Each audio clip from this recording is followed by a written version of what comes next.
Hey everybody, today I'm going to take a look at this Crenova 18-inch LED light ring. This light ring sells for $90 on Amazon. It is 18 inches and it has 460 LED lights. I'm going to put it in the mid-range light ring category. So your low range is going to be down in that $30 to $50, $60 range. They're going to be 8, 10 inches. They're going to be little on little tripod stands. And then your mid-range is going to be that $65, $70 to $100, $110 light area, 16, 18, 20 inch around. And then your high range is going to be your 120 plus, and they'll still be 18 to 24 inches around. So this fits squarely in that mid-range. As far as where it fits inside that mid-range, it's a fairly entry level. So this is a first-time user probably light ring in that mid-range category. Again, it retails on Amazon for $90. Let me run down the specs real quick. It is, I'm going to turn this around so that you can see it real quick. Okay, it's 18 inches. It has 460 LEDs in it. The LED count is important so that you have this consistency of light. You don't have splotchy light. The more LEDs you have, the more consistent the light's going to be. The less LEDs you have, the less consistent the light is going to be.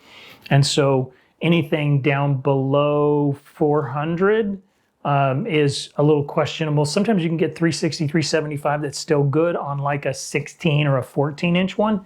But anything at 18 inches, you really want it to be above 400. This has 460 of them.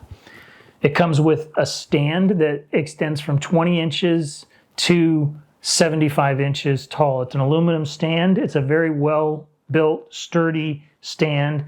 It's got three extenders on it, three extenders on it, and they all are plastic, but they're all very positive and ratchet down very tight and holds it all in place. So I have no issues with those. That's actually quite good. I love the stand, actually. I really like the stand in this thing. All right. In addition to the main unit, let me turn this back around so that you can see a couple of things here. It has a USB charging port. It's 5 volt, 2 amp, so that you can charge devices or that you can power devices using that. It draws power from the unit itself. The power input on this is 110 to 240 without a power pack on the cord. I like that feature. This plugs straight in, and so the power converter is inside that allows it to go from 110 to 240. And more as I look at equipment, especially photographic equipment, I am looking for it to support dual voltage because when you travel, I don't want to have to be worried about trying to figure out what voltage I need to move up to or down to, or what adapter I need to put on. I just want to be able to plug in and go using some basic EU adapter or an American adapter or whatever. And the voltage is handled by the unit itself. So that's a really nice feature of this unit. It comes with the accessories. So you get 2 cell phone accessories and 1 microphone accessory, as well as a remote. And I'll talk about those individually in just a second.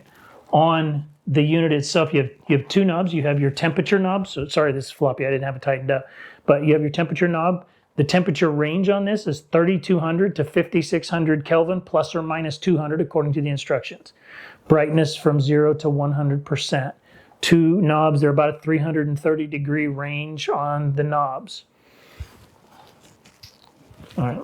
Turn this back around here. Actually, I'm going to turn it this way so that you can see the back side of it there. All right, let me start by talking about the cell phone knob attachments. So it's got your pressure sensitive cable, well done. They're very sturdy, very strong. They're coated in plastic, no pinching, all of that. I like it. This plastic nut is probably its weakest link. This would be nice if this was a metal nut. It is fairly thick plastic, but it is still the possibility of cracking is there, so be careful. And then the ball that goes into it is a nice metal ball. I like that, the fact that it's not plastic, okay? You get 2 of those. They connect up here just by putting them in, ratcheting them down. Up here there's 3 grooves, and these rectangle pieces fit into the groove so that it doesn't move around on you. Once it's in there, it's secure. I like that feature. Probably what I like more is the fact that it's got 1/4-inch threaded holes, and that means I'm not limited to just using these attachments that came with it, but I can use any of my any of my attachments or my other accessories that attach using a 1/4-inch threaded hole. And there's 3 on the top, and there's 1 in the front right here. And I've already got this turned around, so I'm not going to turn around. There's 1 in the front. So you have a total of 4 different places that you can attach things. You also get a microphone attachment. Now this one had me perplexed. I can't quite understand this one. All of the pieces are exactly the same except the mic holder. And this mic holder is a standard sized, full-size microphone holder for your regular microphone as a musician, which is about 12 inches long, and they're fairly thick. And you know, really anybody that's going to be using the Light Ring to record vlogging or you know, YouTube videos and that kind of thing, those are not the microphones they're going to use, because those tend to plug into soundboards, and that's not what we're using. In fact, more often than not, we're going to be using something like this, a shotgun mic on the high end, and that is pretty useless. Or you're going to be using something like this, one of these mini shotgun mics, and that, you know, there's no point of that either. So this one was a little perplexing. I wasn't quite sure. Be handier if this had a hot shoe mount or something along those lines, or at least something that had a compression on it so that it could fit different sizes of potential microphones. That was just kind of an odd thing to me at first. I mean, I'm glad that you have an additional piece of attachment, but the microphone thing I don't think anybody's really ever going to use. Of course, you can have your microphone, if you have one of these, which, you know, just about every vlogger has something similar to this. But here's an interesting little thing that wasn't listed in the description, and it also wasn't listed in the instruction manual. But right up here, a little cold shoe mount right there. And you just slide that in there. Oops, it's not sliding in very well. I can't see that well. Let me turn this. Okay. Slide it in. Tighten it up. I've got it turned wrong, but you get the point. And you can use it as a cold shoe mount. It could be deeper and the hole could be just a little bit wider, but it works nonetheless. And I was really glad to have that. Now, I don't generally shoot with my cell phone, and when I do shoot with my cell phone, I don't shoot with these. I have a little cage for my cell phone, and it has the cell phone is attached in it, and then it has a light and a microphone built right on top of it. But using the 1/4-inch, I just one and done, mount that on there, and I'm good to go. Love that feature about this light. All right, that pretty much covers, oh, wait. There's 2 more accessories I need to tell you about. This one right here, this little remote control has nothing to do with the light. It doesn't control the light, it doesn't dim the light, it doesn't do anything. It doesn't change brightness. This is a remote control that Bluetooth connects to your cell phone so that you can shutter click your cell phone. If you have a newer modern cell phone, it should just connect to your app, your phone app, your camera app on your phone. If not, there's an app, a third-party app that you can download to use it. Seems more selfie stick oriented rather than Light Ring oriented, but I'll let you decide. Lastly, nice little carrying case that comes with it.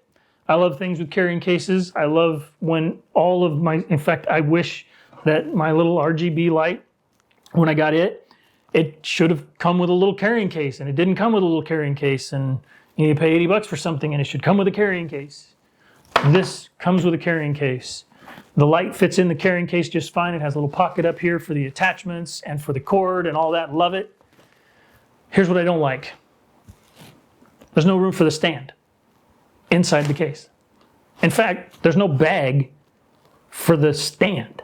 So you fold the stand up and then you just got to carry the stand around by itself. It takes your whole hand. There's no strap, there's no shoulder strap, there's no nothing. There should be a bag for the stand, or better, make this bag just a little bit bigger and make a slot for the stand once it's all folded up to go in there, and then you can carry the whole thing in one unit. I think that's an oversight. I think that's something in the next version y'all should fix that. All right, let me spin this around and tell you that's the first negative that I've had about the light. The things that I love about the light, this light is great in terms of color range, from warm to cool, and from dim to bright. This thing is super bright. And so as your only light source for doing like a vlog or something, this is fantastic. I mean, this thing works great. And it has several other nice little features, but if this is your only light source, wow, it's really all you need. I don't use it in the studio. I use it on location for various other things. When I'm going to do a little talking head somewhere outside of the studio, I will use the light ring for that. Now, that being said, and again, I reiterate that while this is a mid-range light, it's probably an entry-level mid-range light. These knobs go about 330 degrees. But there is no way for you to set a temperature. There's no way for you to determine the percentage of brightness that you're going to use because everything is just a guess. You got to kind of go by look because there's no way for you to know. I tend to shoot at 3200 Kelvin in white balance when I'm in the studio, and I want to be able to set my lights to reflect that same white balance. And these wouldn't allow you to do that. And so when you're outside and you're trying to match things, it would be nice if you could just dial it in. It wouldn't take much to add a couple of LED displays right here to just let us dial in the particular brightness percentage. And that I realize that it may not have been designed that way. And if you do design it that way, it might have to be a little bit more expensive. But I think at the $90, you're kind of right there. And at $95 or $99, you better have the LED display. Not having it, I think, at that price point makes it not a well-rounded unit. At the $80 price point, I would not actually expect it to be here at all. And I probably would just pass on most of those, at least for me. Now, if this is the first light ring that you're going to buy, that might be okay. And maybe you don't need these things, and that's just personal preference. But for me, I'd like to see them here. So the stand, the lack of an LED, those are my only two knocks. And then I have one knock that is universal among lighting equipment within the industry. And I'm going to say it. I say it on almost all of my review videos for these things. Give us longer cords. This is a 10-foot cord. It's a start. But at 10 feet, it's still not long enough. It really needs to be 15 feet, preferably even 20, so that I can move this thing away from the wall and not create a trip hazard. Now, you use a 10-foot cord and you stretch it away and it's a foot off the ground and somebody trips and there goes a $90 light, but worse yet, a $1,000 cell phone or a multi-$1,000 DSLR camera that goes toppling over with it because the cord's too short. I'm not particularly blaming Crenova for a short cord. I'm saying most of my lighting has too short of cords. So I'm going to call that a half a knock. I'm not going to give it a full knock for it, but I'm going to give it a half a knock because I'd love for it to see. I would have given it a whole extra star if it had a 20-foot cord and all of that. As far as the functionality of the light, the usability, the portability, all of those things, this is a great little light. And I wouldn't shy away from picking it up unless you need precision in the dialing of your temperature and precision in the dialing of your brightness. But hey, if you're just setting it up and you're going to dial it in and use it by eye, and that's great. It's good and portable. Get yourself a bag for the stand, or maybe a strap or something that you can just quickly put around the strand so you have a shoulder strap so that you can carry it around. Other than that, really love the features of the 1/4-inch holes. I love the brightness. I love the number of LEDs. I love the cold shoe mount on the top. So lots of things to like about this light. Still has a little bit of room for improvement.